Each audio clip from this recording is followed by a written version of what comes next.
In this presentation, we will discuss documentation of risk assessment. So recalling our goal as we go through the audit, we're giving an opinion as to whether the financial statements are in accordance or prepared in accordance with some set of standards, typically being generally accepted accounting principles. As we do so, we will gather evidence, that evidence being formatted in the form of documentation. So the documentation is going to be our evidence that the financial statements are free of material misstatement, or will be evidence of the opinion that we give on the financial statement, the most common being that the financial statements are free of material misstatements and unqualified opinion.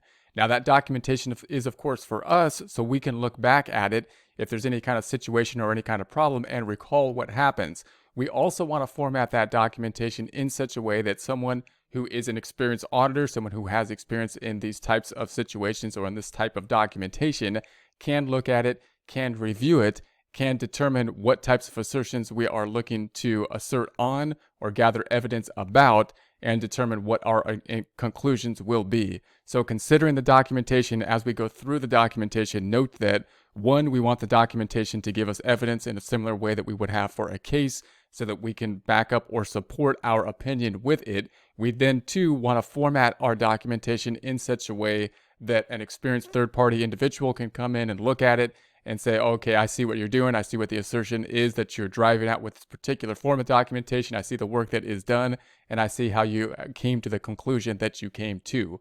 So documentation of audit risk assessment. Auditor should document discussion with engagement personnel. So when we have the discussions with engagement personnel, when we have our inquiries, we're going to document, of course, the inquiries that we have. We're going to have specific type of questions, those questions geared towards specific types of assertions, and we will document the responses that we get to them and put them in our working papers as our piece or a part of our audit evidence. Procedures done to identify and assess the risk of material misstatement due to error and fraud. So obviously, as we go through, we're going to set up the procedures. We're going to document those procedures that were done as we go. We're going to do the procedures, and we're not just going to basically say, oh, the procedure went well. We're going to move forward and then issue an opinion. We want to be able to 5 years later go back and say, what were the exact procedures that were done and what was the result of those procedures, and be able to look back through it. The way to do that, of course, is with documentation. Fraud risk or other conditions that result in additional audit procedures. As we go through, if we look at the types of results that we're getting from our testing and we determine, hey, there could be more risk of something such as fraud, then a typical next step will be to add more procedures that will be in alignment with that type of risk. So we'll put more procedures in place, and as we do so, of course, we want to document that type of information as well. The nature, timing, and extent of procedures performed in response to fraud risks identified and the result of the work. So the nature, timing, and extent, we're going to put that within the documentation. We'll take a look at this documentation in more depth as we go towards specific types of things that we will be testing assertions on, especially when we go through the substantive type testing, actually looking at the accounts and testing each of these accounts in accordance with those assertions related to them. Nature of the communications about errors or frauds made to management, the audit committee, and others. Now, fraud communication. This is always a big question, because the question always comes up like, what if fraud is found? What's our responsibility? Because, of course, our responsibility overall, what we've been engaged to do, is to give an opinion on the financial statements. Remember, that's always our main goal, to see whether or not the financial statements are materially misstated or not. Our goal isn't to detect fraud necessarily, except to the extent that it's going to be misstating materially the financial statements. However, when we do detect fraud, we're saying, hey, this is an illegal thing happening here.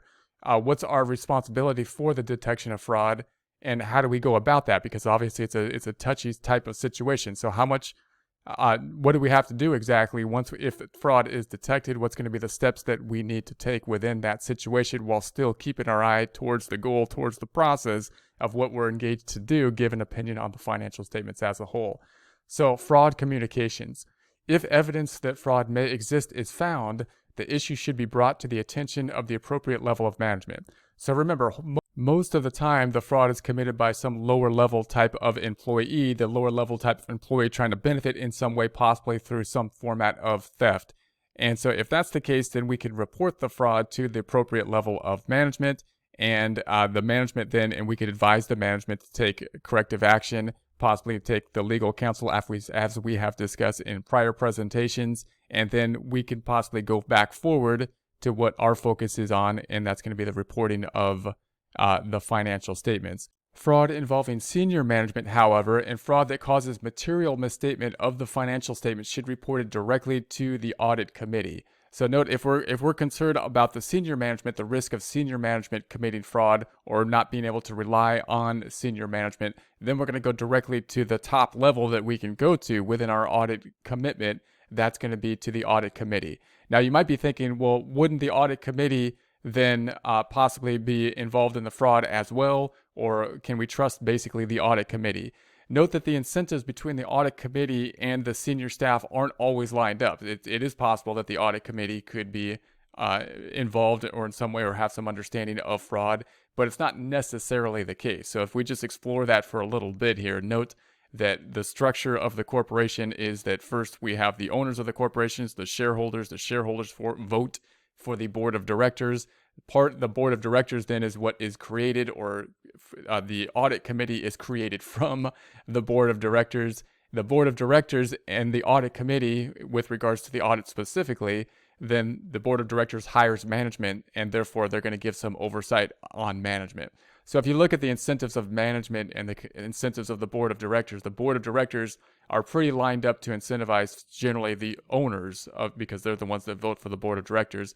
Management is supposed to be acting as an agent of the owners and being oversought by the board of directors, but management can have different type of agency problems as well. For example, if we're talking about a type of organization that has large bonus incentive plans, so if management reaches, or if the company does well and reaches a certain incentive level in terms of revenue generation, then possibly they get a large bonus.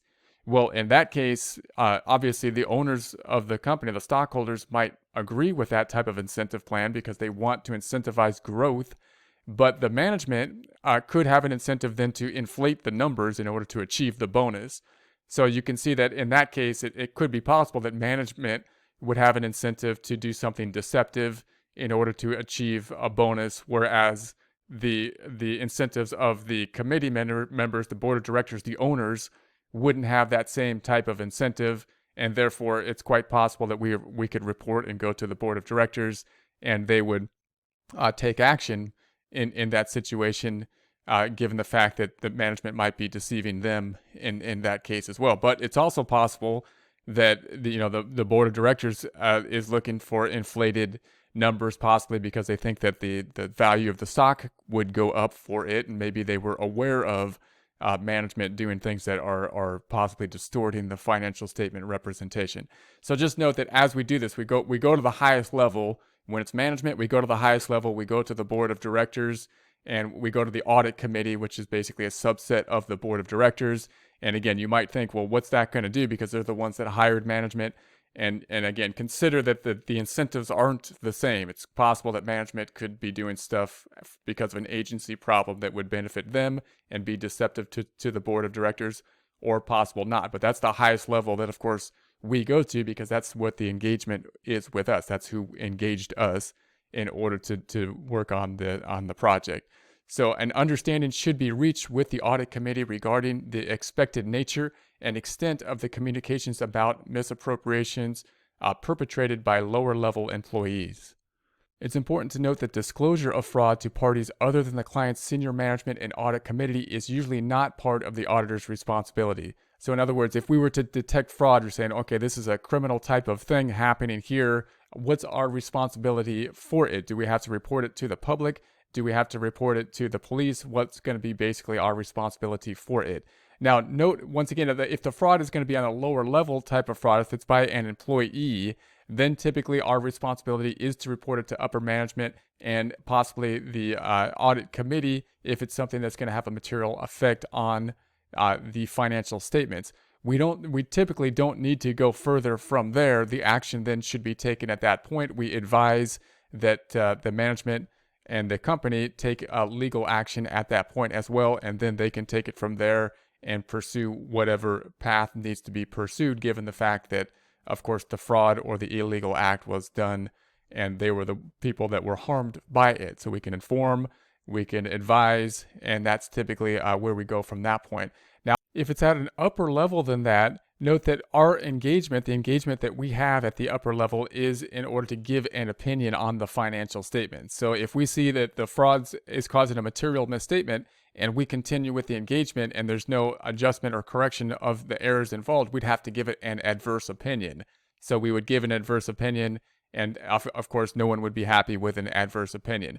The other thing we might do is simply disengage from the engagement. Again, if we don't feel like there's integrity within the upper management and we don't feel that we can give an opinion on the financial statements, then typically we can disengage from the engagement at that point. So the following are going to be exceptions. So we know there's going to be exceptions to the rule that we would basically go outside of the audit committee and possibly have to discuss any kind of illegal type of acts or fraudulent type acts outside of the audit committee and with the entity that we are engagement. So in compliance with legal and regulatory requirements, so if there's some type of legal or regulatory requirement that warrants us to basically discuss, then we would go outside the normal pattern. When a successor auditor makes inquiries of the predecessor auditor about the client. So within the audit profession, note the audit profession is going to want to communicate with and amongst ourselves, because that's going to be part of the professionalism of the audit process. Part of that is that if you're going to pick up a new client, you typically call the prior auditor and ask them, how did the engagement go? What's going on with this client? Are they, is this a client that you recommend, or was there any issues or problems that happened or arose from this client? Did you have any disagreements over auditing standards that the client had a problem with, and this and that? That's a typical type of call that we're going to have within the profession of audit and in the CPA. And therefore, within that professional setting, from one auditor to the next, typically thinking about whether we want to engage with the client, that would be another area where you could discuss these type of items as well.